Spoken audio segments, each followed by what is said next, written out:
बिस्मिल्लाहिर्रहमानिर्रहीम। अस्सलाम वालेकुम ख़वातीन व हज़रात। हाज़र व नाज़र साहिब जलाल व करम यकता व मेहरबान बेमिसल रब्बुल आलमीन के बबरकत नाम से आज की वीडियो का आगाज़ करते हैं।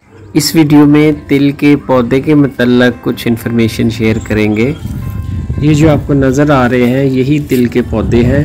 तिल का जो पौधा है ये 3-4 फुट तक बुलंद होता है। जब कपास की फसल काश्त की जाती है तो इसके बाहर की तरफ 4-5 लाइनें इसकी लगा दी जाती हैं और इसको जो फूल आते हैं, फूल के बाद जो फलियां बनती हैं छोटी छोटी, इनके अंदर खानों की सूरत में ये तिल लगते हैं। जब ये पक जाते हैं तो इनको बीज झाड़ कर बाहर निकाल लिया जाता है। ये छोटे छोटे कोने चमकदार बीज होते हैं और ये मुख्तलिफ़ अद्वियात के में इस्तेमाल किए जाते हैं। इसमें बहुत से ग़ज़ाई अज्जा भी पाए जाते हैं।